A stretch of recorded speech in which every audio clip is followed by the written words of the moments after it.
Welcome to episode 4 of the Surviving Opioids Beyond an Epidemic podcast. I'm your host, Jeff Simone. On this show, we talk about the opioid epidemic and we talk recovery. The guests are all folks who have researched opioid addiction, worked in the therapeutic setting, some who have lost family members, and others who have personally lived through their own experience with the crisis and are now thriving on the other side of the chaos. This show is for anyone who wants to know that although we have lost a lot of people in recent years, we also do recover, and there is hope. On today's episode, we have Mike Govoni. Mike is a certified recovery and holistic health and wellness coach, a mindfulness meditation teacher, and is currently studying to complete his somatic experiencing practitioner program. Mike himself is 16 years in recovery from opioid addiction, and he currently has a thriving practice working as a trauma-informed integrative recovery coach. On today's episode, Mike and I talk about his personal addiction and the long years of suffering that ensued well into his own sobriety journey. Mike gets candid about the type of trauma and healing work that he needed to address to eventually begin the long road to recovery. I hope you get as much from the conversation as I did. Enjoy the episode.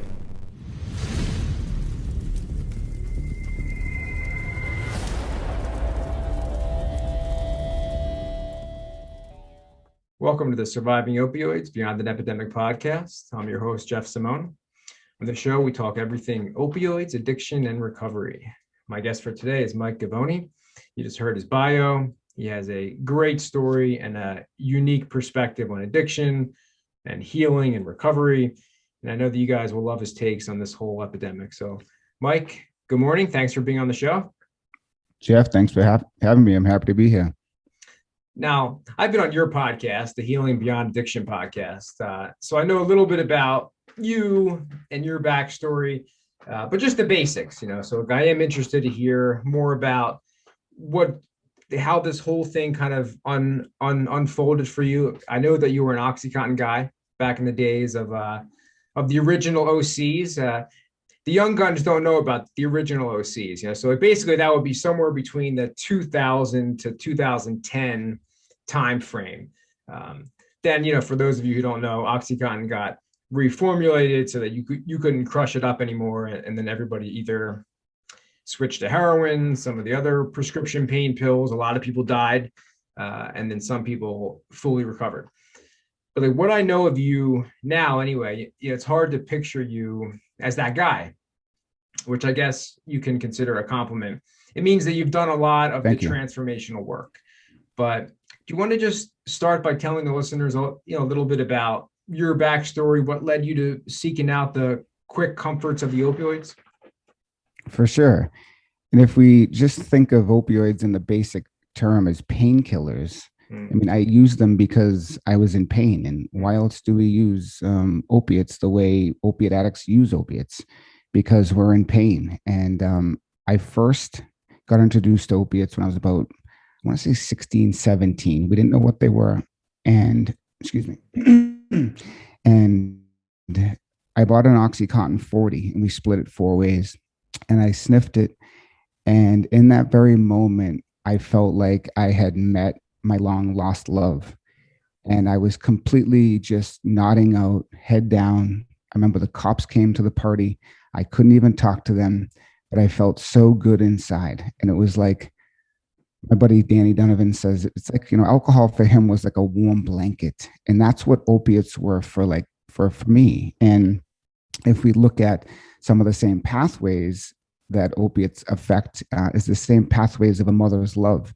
And I was taken away from my mother at 3 years old.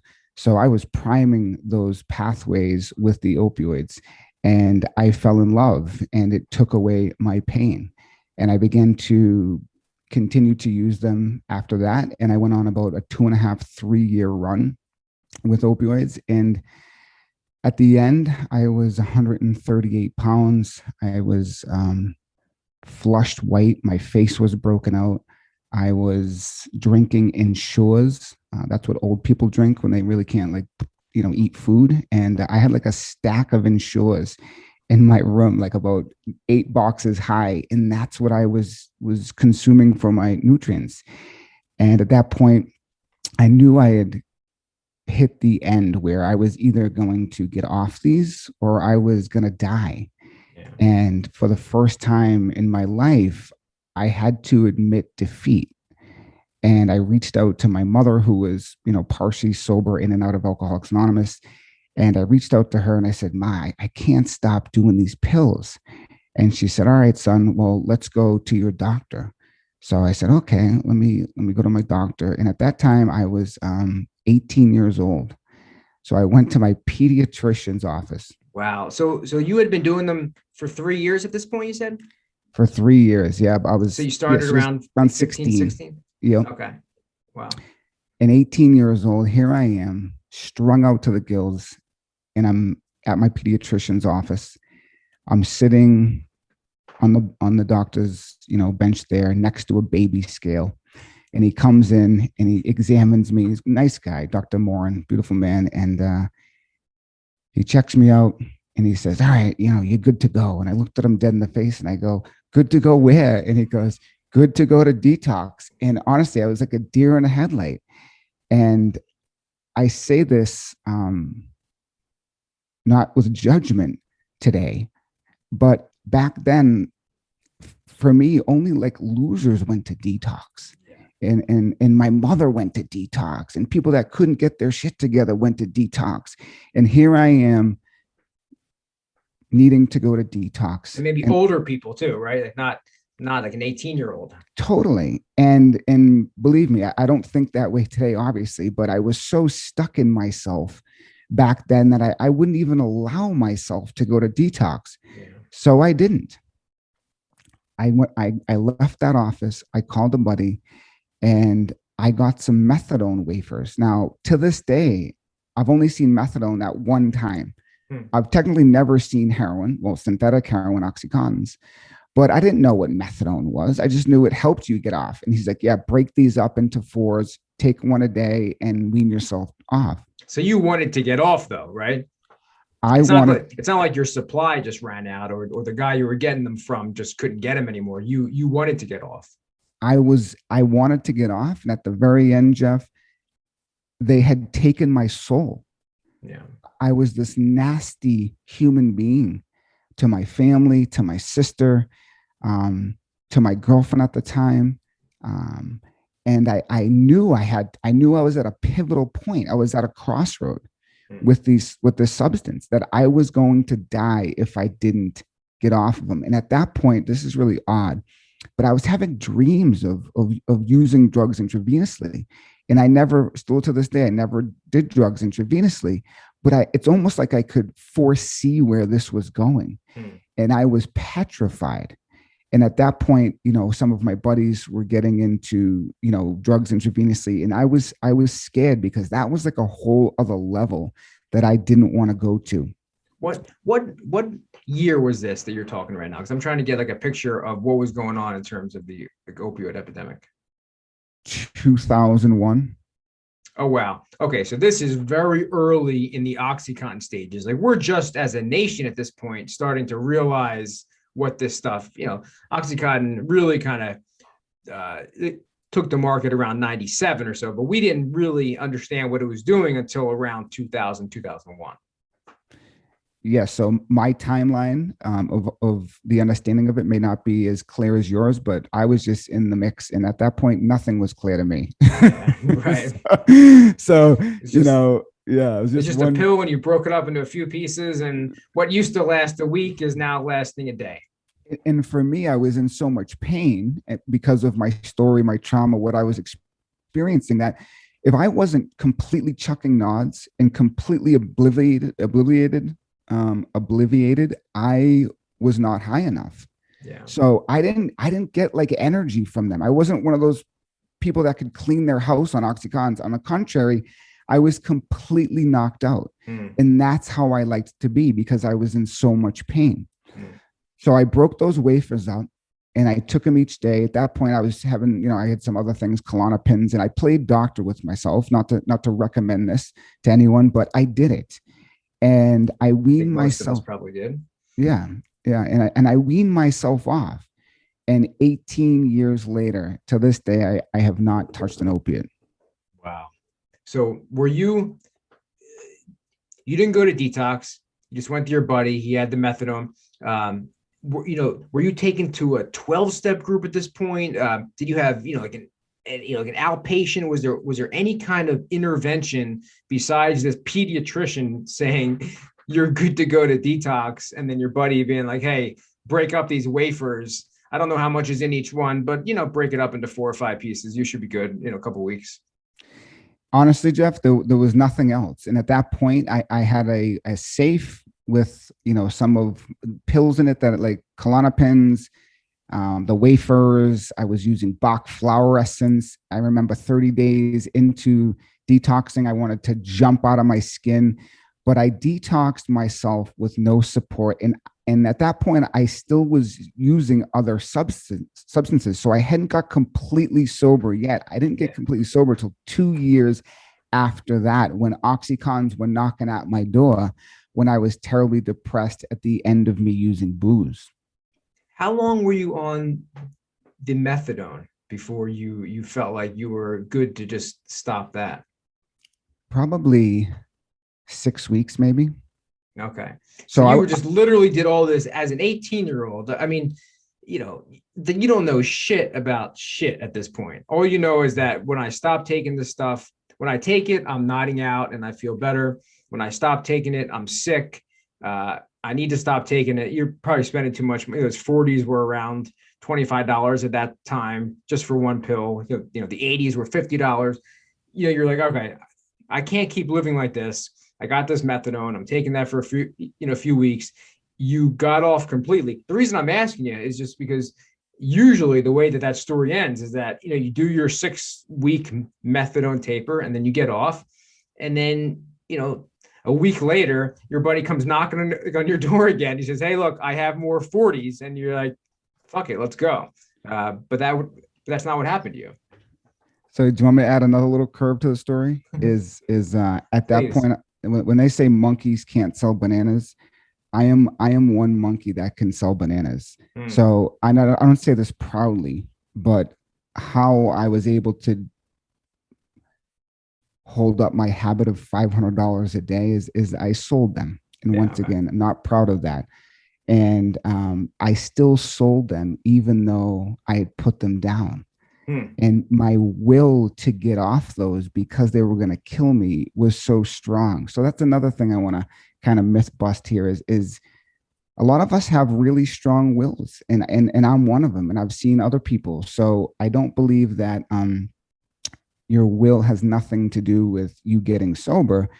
In my case, it drove me to put those down, and still almost a couple decades later, I've never touched them. So what? Didn't know. I agree with you. In terms of willpower absolutely has something to do with it, right? I have willpowered through drug withdrawals before.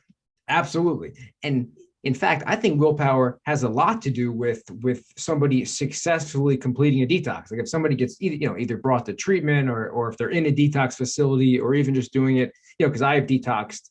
I've detoxed on bathroom floors. I've detoxed in facilities. I've kind of run the gamut with that. Sometimes I've successfully made it through. Other times I didn't. But yeah, there is a lot of willpower in that like initial kind of becoming abstinent phase. I don't think you can willpower your way to recovery, certainly, or to healing. But in terms of just kind of getting through that like initial detox period, I agree with you. Willpower has a lot to do with it. For sure. And my will is strong, and I had to do it if I wanted to stay alive. So that's what drove me. Yeah. And that's what kept me going. But I still didn't get completely sober until 2 years after I put down the Oxycontins. So my sobriety date is November 26, 2004, which I've been sober a little over 16 years, but 18 years off opiates. Wow. So when you said that your mom was taken from you at 3, but then later you kind of like referred to, you were talking to her a little bit as, when this addiction was blooming, like at around 16, 17 years old. Can you tell me like a little bit about why did she get taken away from you? Was it like drug related? Like, did she come back into your life? Kind of how did that look in terms, because I'm trying to get like a picture of that kind of early childhood trauma that, like you said, might have left those scars and that, or that like endorphin deficiency, if you want to call it, that is later setting you up to wanting to self-medicate with opiates. Yeah, so I believe my first trauma happened in my mother's womb when my mother found out about my dad's secret. And I was swimming in a sea of cortisol when my mother had to flee the home because my dad was a prominent religious figure, but he was living in an alternate life. And he had a lot of skeletons in his closet, which my mom discovered when I was in her womb. And therefore, I think it set me up epigenetically for autoimmune disease, for cognitive issues, and really probably set me up for addiction. So I think that's where the first trauma happened. And then at 3 years old, my mother is an alcoholic. So she was drinking heavily because of her trauma. So she couldn't really be there for us. So my father won custody of us and he raised us, although he had a lot of issues as well, but he wasn't an addict. So that's kind of the story of how I got split up with mom. And then we reunited, like, she had joint custody on and off, but with her alcoholism, she would disappear all the time. And around 16, when my dad's story broke into the news, I moved out of my childhood home and in with her. And that's when I was really doing these Oxycontins heavily. Oh, wow. Wow. I love that you kind of talk about, that trauma sort of starting in the womb. I've heard a Gabor Mate talk a lot about like addictions and trauma. And like somebody asked him, like, when do you believe that we really should start like intervening, to try to kind of catch this problem, this crisis, as early as possible. And he says, basically treatment should start with the prenatal visit. That is like his response. And I think that touches exactly on what you're getting at, that we can't just say, one of the biggest myths too, that I actually used to think this is like with children and with kids, like they don't start kind of forming those deep like cognitive memories or these what is the word for it, the memories that we can actually like recall back on until around maybe 4 or 5 years old. So I think, well, as long as I kind of get my shit together before they're about that age, they're not going to have any memories of like the way that I was before that. And it turns out that is not true at all. That these memories do kind of go all the way back. And yeah, it is looking like, from a lot of from like the adverse childhood experiences studies, for example, a lot of this stuff goes all the way back. I mean, we can't just say because this particular trauma happened when the child was an infant or 2 years old or 3 years old, and they can't recall those memories, that this is not going to have like an effect on them. For sure. And if you look at the work of like Stanislav Grof talking about transpersonal psychology, I mean, the birth is really the first big trauma. Here you are going from being an aquatic being, right, to being pushed through this canal with so much pressure on your head, to now coming out into this world. And now you're breathing air, right? You're detached from this little umbilical cord and you're out of this, out of this nice cozy fluid that you've been swimming around in. And here you are just raw in this world.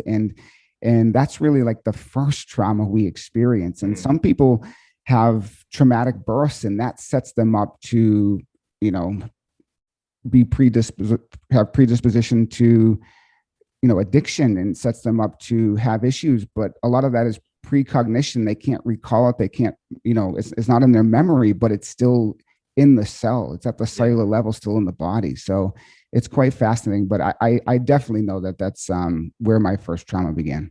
Yeah, these intrinsic memories is the word I was thinking of. Yeah, so I talk a lot about addiction simply being a desperate way to regulate a highly sensitive nervous system.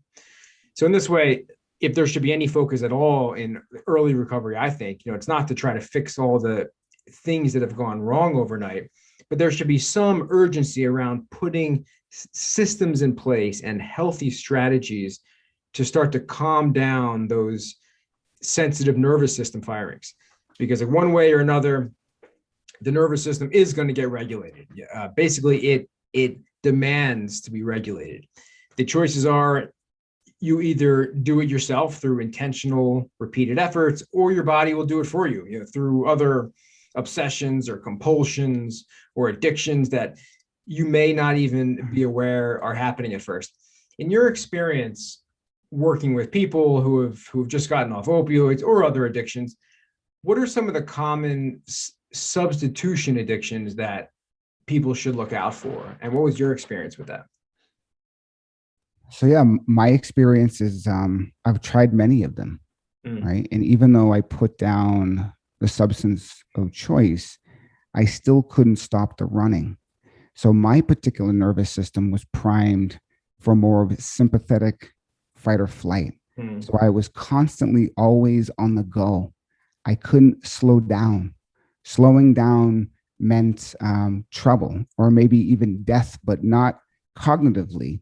It's just it's more of this implicit memory of not being able to settle into the here and now, right? That was uncomfortable.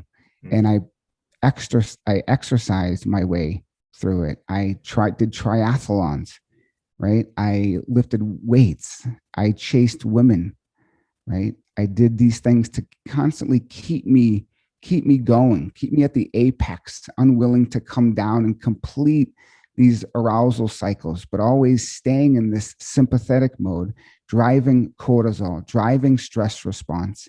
And then about 5-6 years into my recovery, I got diagnosed with irritable bowel disease. So there are many ways that people do it. A lot of what I see is people addicted to the thrill, right? They constantly staying busy or doing things to, keep them going. Or we could even, smoking. They could take up smoking. We know from the work of Dr. Stephen Porges and the polyvagal theory, there's a part of us with the sucking, right? This is an interesting thing, right? When we're little kids and we're sucking on our mother's breast, that's comforting, right? And that actually triggers part of the vagal stimulation for soothing is that sucking.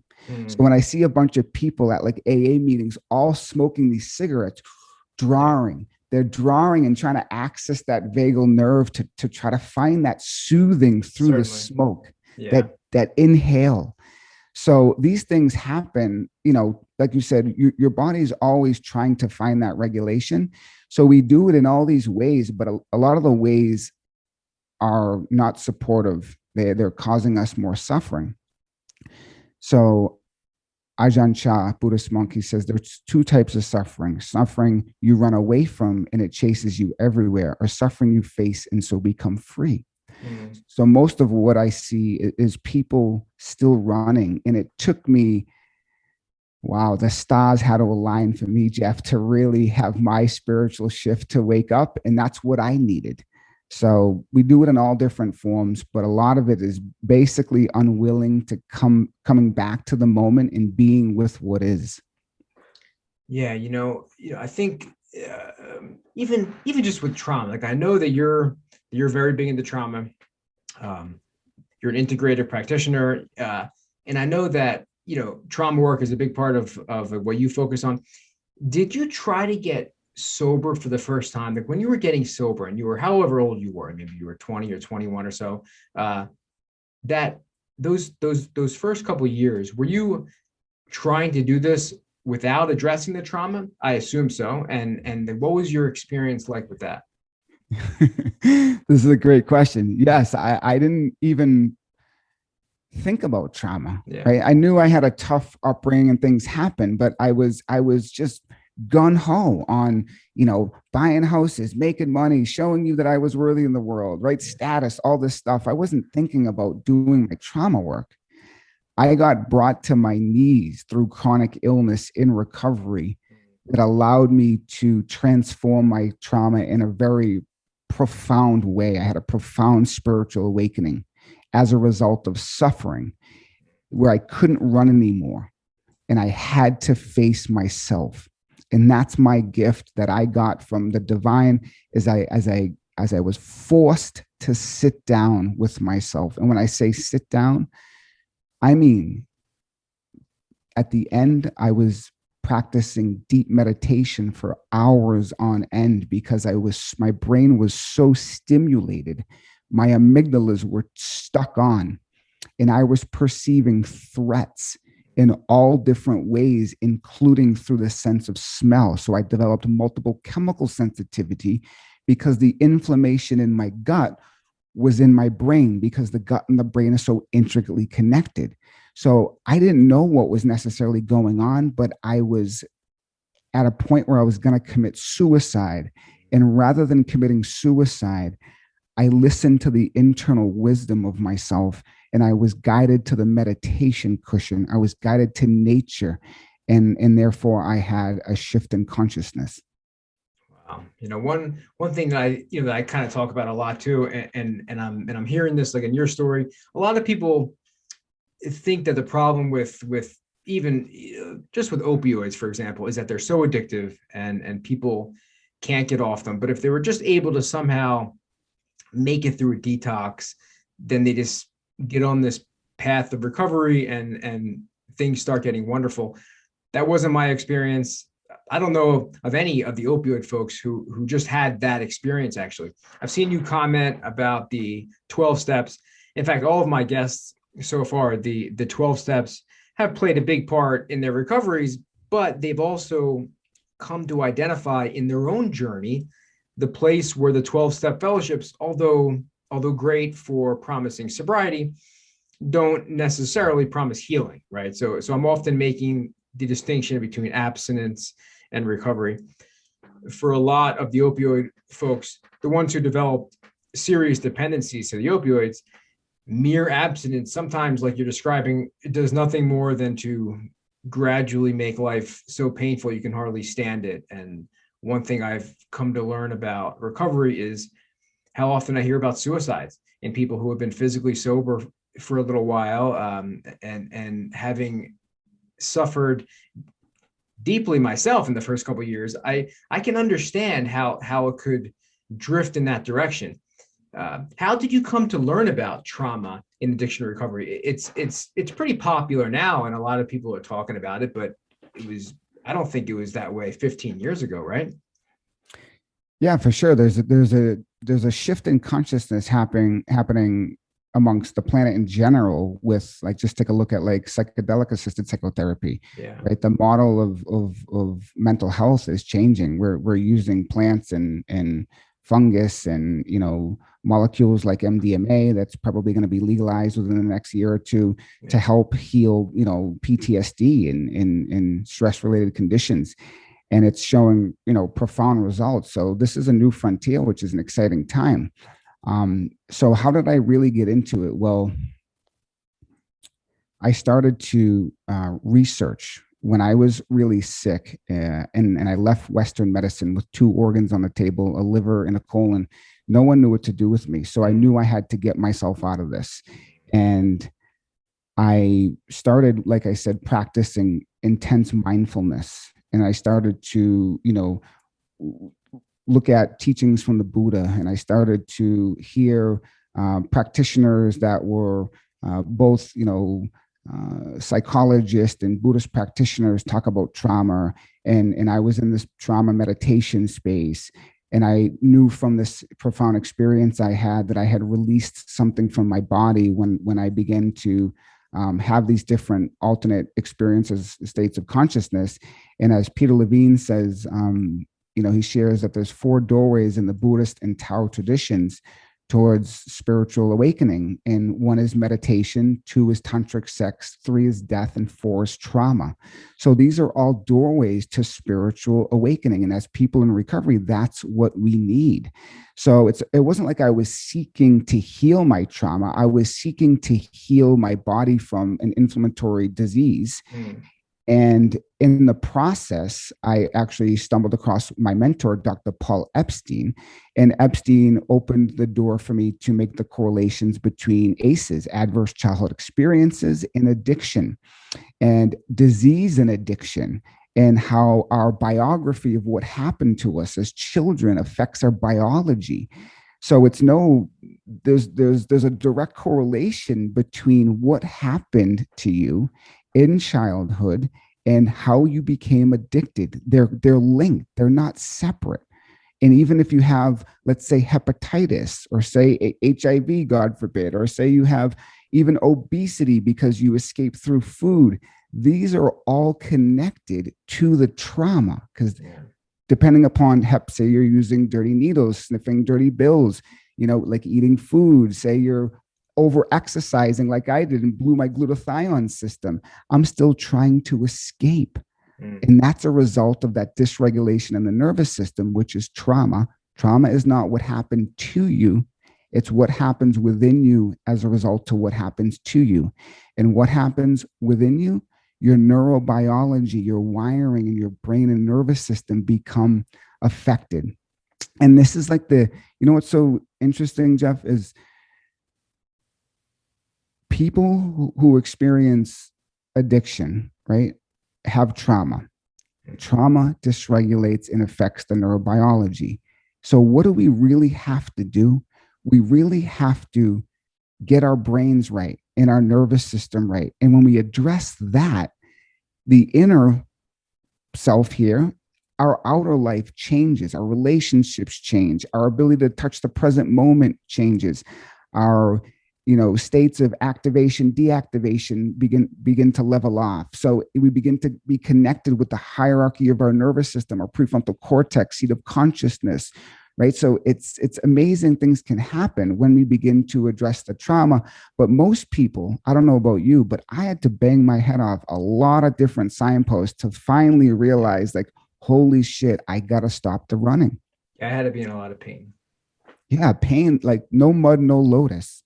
And if you've suffered from addiction, especially opioid addiction, you've experienced enough pain to bloom your lotus. Yeah.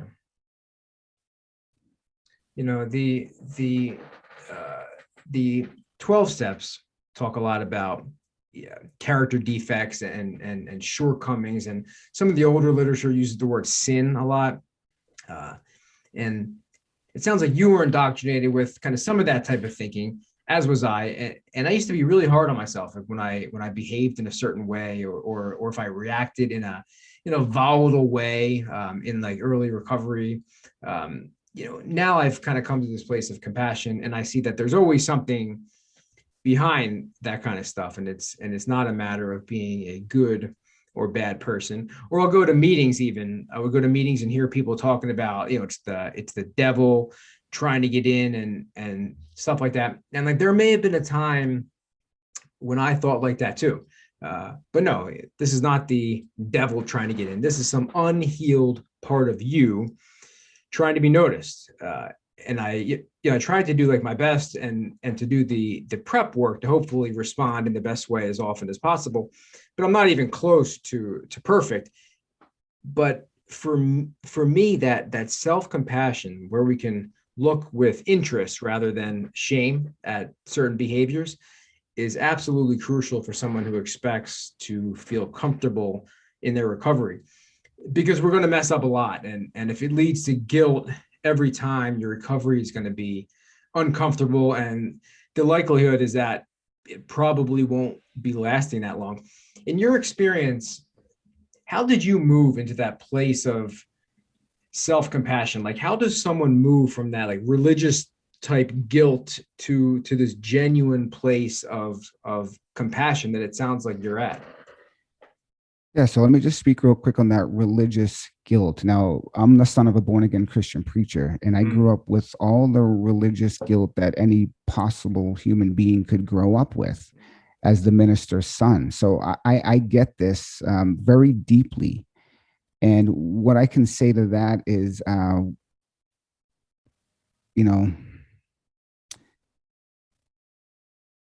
Jesus said it himself, "Be still and know that I am God." When you can be still and touch into your own magnificence, right? That wholeness is alive and present all the time, whether you believe in the teachings of Christ or not. And for me, moving past that religious doctrine and dogmatic thinking was a feat in itself. And that happened through that spiritual awakening too. The framework of the dogmatic Christianity crumbled, and I began to open to my own suffering. So compassion means to suffer with. So I began to stand next to and really recognize myself and what I was going through, and begin to create space within myself. And how did I do this exactly? Well, I began to practice what's called metta meditation. And that's a part of the Buddhist Vipassana lineage, where metta means loving kindness in the language of the Buddha, the Pali language. Metta, are you saying like META? METTA. Okay. Metta practice. So I began to practice metta during that time I was sick, and I began to meet myself with tenderness, because I was suffering. I was 20 something years old. Actually, I was 29, 30 years old. And I was at the brinks of death. And I, for the first time, I began to slow down and meet myself and where I was. And I began to see things clearly. So Vipassana also means to see clearly. And when we can slow down and we can touch the truth of what happened to us as little boys and little girls, right? Especially if we're talking about opiate addiction right now, there is no question you experienced probably more trauma in a challenging upbringing than most people. And to acknowledge yourself, not as some addict that's full of flaws, but as this just beautiful, radiant being that has been through so much. And when you can see yourself in this nature, then the walls can come down and you can literally connect with your heart, and you can open to your own suffering, and you can suffer with yourself to the point where that compassion is birthed. And this is a huge pivotal point. Now, when people come to me, they don't really know it, but what they're coming for is healing. And what are they healing? They're healing the relationship with themselves, right? All sickness is homesickness. All healing is self-healing, a journey back home to your true self. So how can we get in touch with our own wholeness of who we are before the trauma happened to us? And that's what I think is the healing beyond recovery. And that takes investigation. That takes hanging out in the unknown. That takes getting really quiet, getting off your device, and really beginning to turn towards yourself and what's here with this open-heartedness. Of the folks that you work with in your one-on-one practice, what percentage of them would you say struggled with opioid addictions? And do you notice anything that seems different or unique to this group? Or do you just believe that underneath the addiction, it all just sort of looks the same? So I believe fundamentally we're all the same. We're all just, this pure loving consciousness. I know that may sound a little woo-woo, but there's a deeper truth than this thing we make ourselves up to be, like Mike or Jeff, or there's a loving presence that can hold space for all of it. So to answer your question, I believe whether you're an addict of opiates or crack addict, I mean, fundamentally you're pure consciousness, loving spirit, and things happen to us differently. So I think opioid addicts, I think there could be more severe trauma than, let's just say, alcoholics, but not necessarily. I mean, it's all different. Yeah. I will quote from Dr. Govoni. He says, not all traumatized people become addicted, but all addicted people, including those addicted to opiates, were traumatized in some way. So I believe trauma is at the root of all of it. And I think fundamentally, we're all just the same. Yeah, you talk about the somatic experiencing, and I'm a little bit familiar with the concept. I've read Peter Levine's Chasing the Tiger. Peter Levine is maybe the most popular trauma researcher of all time, if you guys aren't familiar with him.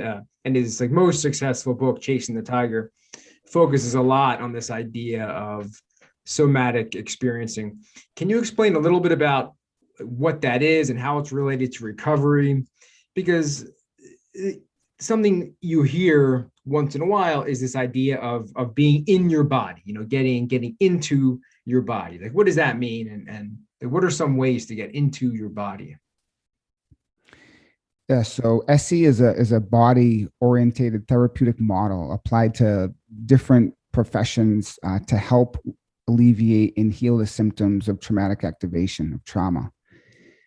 So your question is a loaded question, and to kind of simplify things is, as Bessel van der Kolk says, leading trauma expert, wrote a book, The Body Keeps the Score. So our bodies are holding on to this traumatic activation from situations that were overwhelming, that we experienced, that our nervous system couldn't process. So it gets stuck energetically in the body. And it may be hyperarousal, which may be fight or flight, right? Anxiety on the go all the time. It might be hypoarousal, dorsal vagal shutdown, depression, disconnection, right? It's no mystery why people in recovery isolate. They're disconnected from their ventral vagal system, which is a sense of safety. So when you've been traumatized, especially in early childhood, your nervous system and brain has been changed in a way, and you have less access to this higher cortical part of your brain, prefrontal cortex, which is responsible for decision-making, reasoning, right? Executive function, right? And do you think these are all important things when it comes to addiction? Of course it is. We can't regulate it, right? We can't regulate our impulse control because we don't have access to that part of the brain in the moment because we're bouncing around in a trauma response from the subcortical parts. So we have to get reconnected to our ventral vagal system. And that's really when we begin to shift from that, kind of impulsive child, which would be the amygdala, limbic part of the brain, to the adult in the room, which is the prefrontal cortex, which has choice and agency. It can touch the present moment. So let me share a little bit how this trauma is linked to not being embodied. Yeah. Now, when the trauma holds the activation, or when the body holds the activation, right? We don't want to come to the body because it's unpleasant. It doesn't feel good. Some of us have been sexually abused, and our body is a minefield. So early on in recovery, they say, oh, meditate. Okay, great. But how difficult is it for many of these listeners, if you're listening today, to meditate? To sit with yourself is almost impossible because all the trauma is still here. And when we begin to tune in, the senses, sensations, the feelings, the thoughts, all these things start to arise again. That was my experience in the beginning with the meditation. Yeah. It was, so yes. Painful. So it's not helpful for everyone to start a meditation practice, although, as Bessel says, mindfulness is a cornerstone in the healing of trauma. So we have to begin to, so for example, somatic experiencing, you create, as a practitioner, a counter vortex. So a vortex that's, the sunny day before what happened to the trauma, right? So you're creating a safe kind of vortex where people can touch into, right? And then you're creating the trauma vortex where people will actually go and explore, okay, and this is the situation that happened. And then slowly you're bringing them back to a counter vortex, and you're building this agency in this space within their nervous system for them to be able to hold sensations and hold both sides of the coin in a way that we can birth what's called the healing vortex. And this is just an SE work, but we have to start slow. We have to titrate and pendulate really slowly so we don't over traumatize the system or re-traumatize the system. So it's like a ball of yarn with a bunch of pieces, and we just take one piece at a time. And in the process, we find stabilization. We take out one piece at a time, and then we find stabilization, because a lot of the things that happen to us, we can't revisit all at once, or else it would be too overwhelming. Yeah. So what? Go ahead. You can finish. So what it looks like to come back into the body may just be like practicing orientation. So just taking moments each day to just touch into the trees, and listen to the wind, and look around your room and let your eyes just gaze and take in what they want to take in.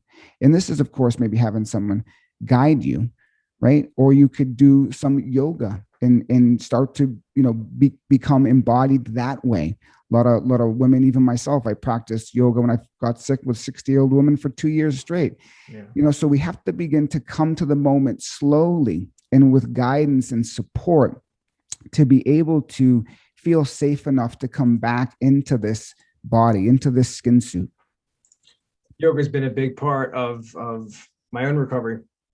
One thing that I've noticed, like, with myself, is that I don't seem to really, like, breathe that well. Okay. I kind of catch myself holding my breath a lot when I'm thinking about something, or even just not being able to take like a really deep breath sometimes, like something is preventing my lungs almost from fully contracting. That's sort of the best way that I could describe it. So I want to talk about breathing just, for like a few minutes here. I'll tell you, like, a fast story. Before I moved back to Pennsylvania, so this is about 7 or 8 years ago, I was living in West LA, and, like, somebody recommended a class by a guy out there who was a breath worker. And the scene was, I'll kind of, like, set the stage for you. It was a very, very large room. There were maybe 40 or 50 other people in there, all laying down on a mat. They were playing some, like, loud music, so you couldn't hear everybody around you. But the direction that the facilitator gave was to start breathing in a specific way. It was a very forcefully and intentionally. And this guy, the guy that was running the group, John Paul Creamy is his name. He's actually on Instagram, and he runs, and on Facebook, and he runs these kind of live sessions, even now, Sunday morning, if anybody's ever interested. But they told the class that everybody might be having different experiences with this. Try not to judge the experience and just do your best and, try to kind of complete the whole thing. Well, I had this experience where I just started uncontrollably sobbing. It was like a whole body cry. Like, I felt like tears were just leaking out of my body, not just my eyes. And none of the other people, because I went there with 2 or 3 other people, none of them were having this experience. Okay. And I wasn't thinking about anything sad or anything like that. Just, it was completely involuntary, this whole experience. This was my first time trying to get sober, and I realized that I hadn't cried for a long time before that. And even this time around, all right, like, I probably didn't cry for 2 or 3 years, and that's no exaggeration, into recovery. So I've had this sort of sneaking feeling that my body was, or maybe even to some extent still is, just very, very locked. Okay. Very sort of locked and closed. Have you had this type of experience with breath work, or with any of the people that you work with, folks that are unable to have their tears? I guess that would be the best way that I could describe it. And what is it about the breath that is so significant in trauma work? Yeah. So people not having the ability to cry is in somatic experiencing, we would call that an undercoupling. So there's a disassociation happening, and they can even sometimes talk about the traumatic event without having any affect, without having any emotion. And that's a result of what we'd call undercoupling, where we're kind of checked out. We're not really in touch with that fully. And you have to support the person through various ways to have those systems come back online in a way that supports them. So that can be common. And the breath is super powerful. I created my first business. It was called Breath by Breath Wellness. And I literally share this. I healed myself one breath at a time through meditation. Yeah, I've seen you write that. Yeah, through engaging in this shifting in all different things. Perception. I like to say, from relaxation to full liberation, right? The breath and meditation can take you there, from relaxation to full liberation. So the yogis have been teaching this stuff for thousands of years, that knowing how powerful the breath is, and the breath is the bridge from the unconscious to the conscious. And what happened in that moment is something was released in you that was definitely unconscious, and whether or not your cortical brain was processing it or not, it sounds like it wasn't. It just spontaneously happened, and that was something that was buried deep inside of you that needed to come out, and the breath allowed that, access that place for you to have that, somatic release, which is beautiful. And you don't have to actually cortically understand this, because a lot of it is below cortical. So it's beautiful. And I too have had those experiences. Psychedelic medicines are another way that can open us up to the unconscious, right? Carl Jung says we don't become enlightened by imagining images of light, but by only making the darkness conscious. So it's about making those things that are deep in there. In fact, we're driven, by most of the unconscious. And when we can begin to, make these wounds, or even the emotion that's tied to these wounds, come through and release, then the accessibility to your real life force and creativity and joy is all behind that. But many of us are suppressing and repressing these deep emotional states because it wasn't either safe to share them, or we're feeling deep shame with them, or our prefrontal cortex is actually getting in the way and not allowing us to have that somatic release. And then another quote that's coming to mind is also for me, like when I got sick, or if you're sick in recovery, right, or whatever the case may be, the organs weep the tears the eyes cannot shed. So when we suppress these, what is that from? I love that quote. My mentor told me. I'm not sure. From you, you can take credit for it. Yeah, it's definitely not mine, but it's pretty beautiful. The organs weep the tears the eyes cannot shed. So I had all my tension and trauma locked in my colon, right? And that was the weakest link there. And that's what, the disease turned to disease. But I'm glad, going back to the breath, I'm glad you had that experience of that release, because that's the healing is on the other side of letting this move through. And it necessarily doesn't have to be a cathartic, huge experience all the time. I like to call myself a seeper. I like seep. Like my eyes, even when I'm with my therapist and doing work, like I seep. I don't usually have these, huge cathartic experiences, but it's still a release of the emotional activation.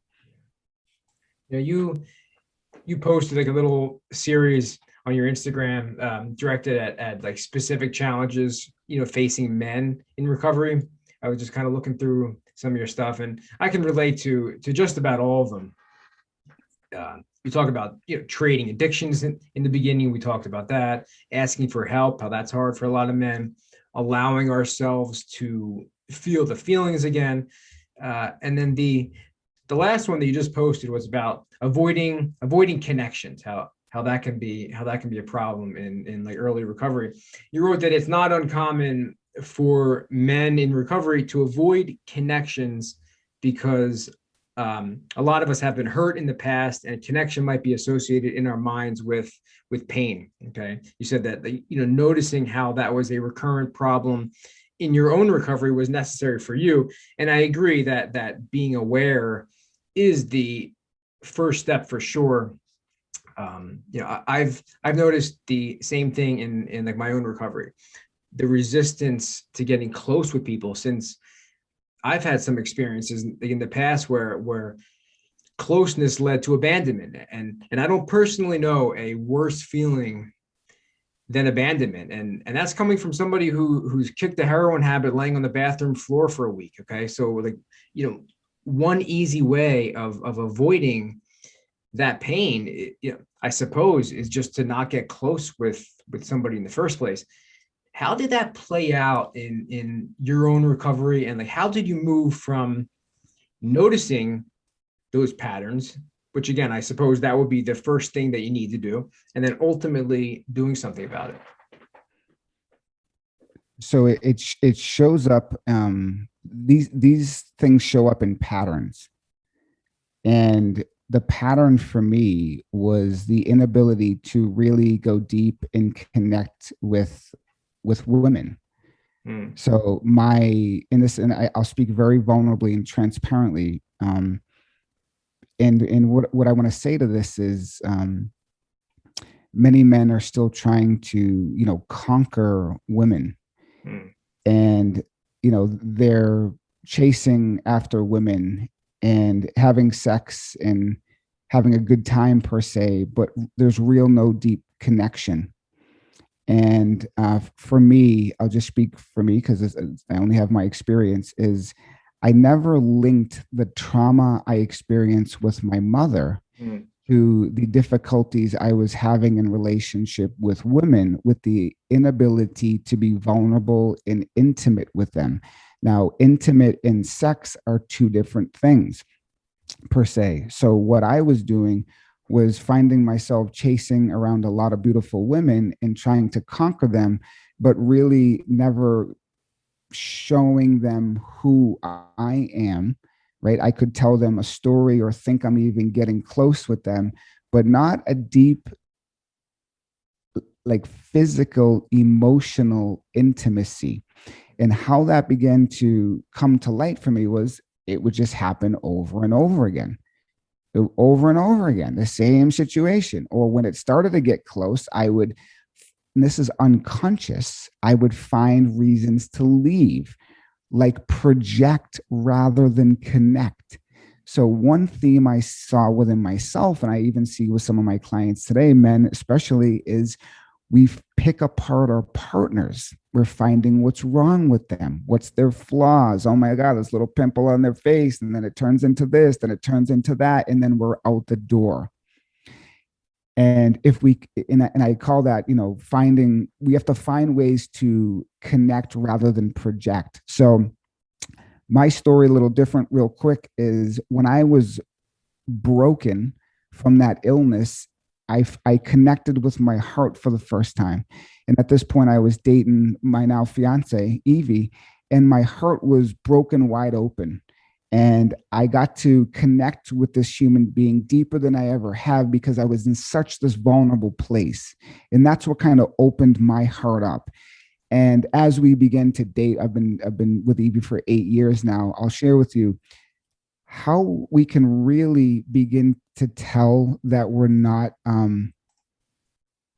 connecting. The body will tell you. When you're with your partner, notice how you feel. And I'll give you a very, personal experience is, Evie is a woman. She smells like a woman. She looks like a woman.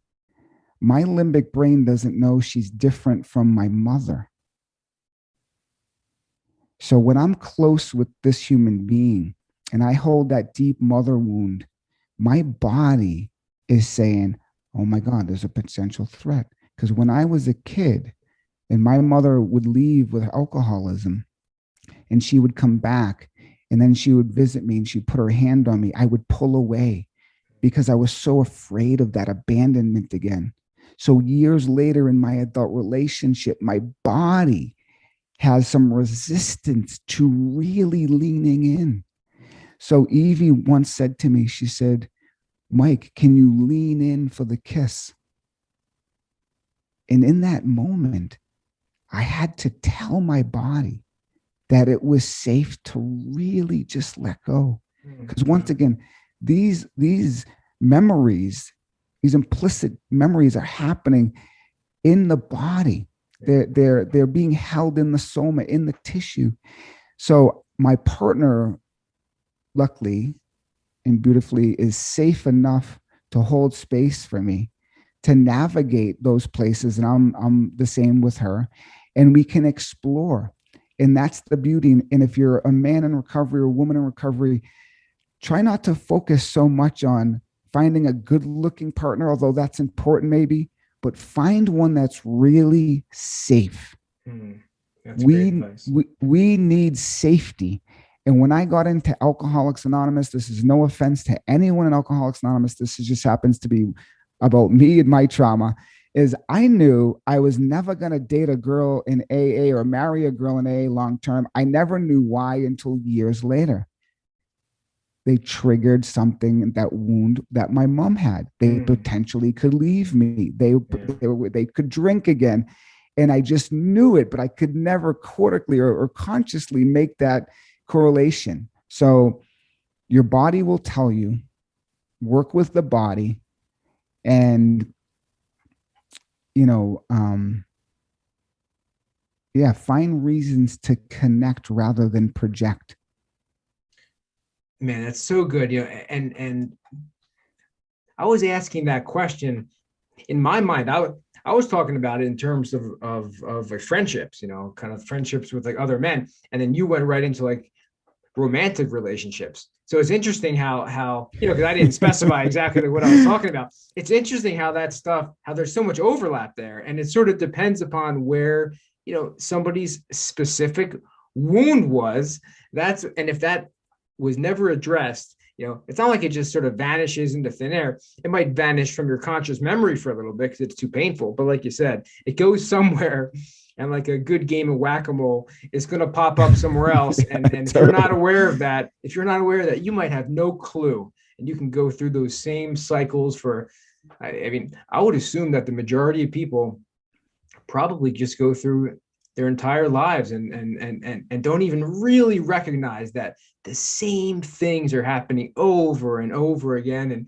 And you can just constantly, just assume, man, I just have bad luck. I'm just getting paired up with a bunch of jerks.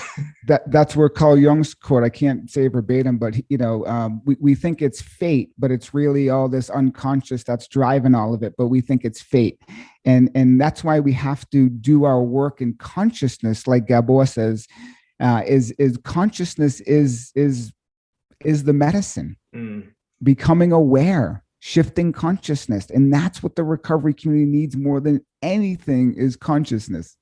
And even the story that you just talked about, where like your mom would come back when you're a couple of years old and she would reach out to you and you would sort of like recoil. I've heard like Gabor Mate tell that exact same story, because he his family were kind of caught in Hungary, in the 1945, 1944 Hungary, as a World War II is kind of sweeping across, and his mother had to leave him for a period of time. And then, she was gone for about a year, I think. And then she came back, and then he said, kind of talked about like that exact same experience. So it's really interesting how these are just recurrent patterns. And if nobody's ever able to point that out to us, there would be no way that we can just figure it out 30 years later. I was just talking to Jen on episode 2, and she was talking about some childhood traumas that 30 years, like stuff that happened when she was 4 years old. 30 years later, she did not even consider thinking about this, like until Googling trauma, and then she starts learning about some stuff, and then like 10 years later, she's processing through it. But it's like this stuff, it doesn't just happen. It's not just all of a sudden when you hit 30, you're going to figure it out. This is stuff that you have to consciously work for.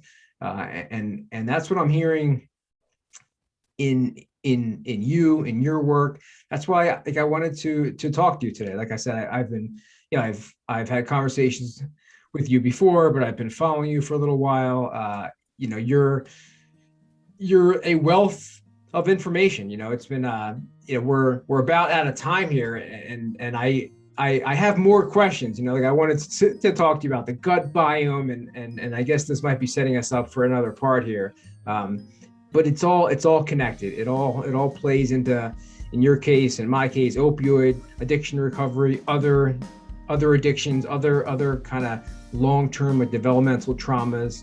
You've clearly done your research and your training around all this stuff. I hope that the listeners found this as informative as I have. I really learned a lot today. If anybody's interested in this type of stuff and that you want to work with an experienced practitioner one-on-one, reach out to Mike. Can you tell everybody how to get in contact with you? Like, I'm going to link some of this stuff down in the description.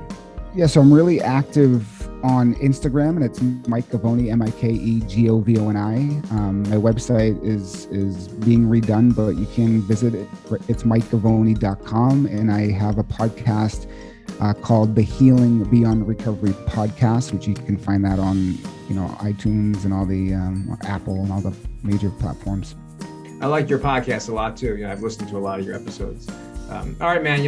I'll continue to follow along with you on social media. Thanks for your time today. I appreciate it, and I hope you continue to thrive on the other side of the chaos. All right, take care, Mike. Thanks, Jeff. Bye-bye.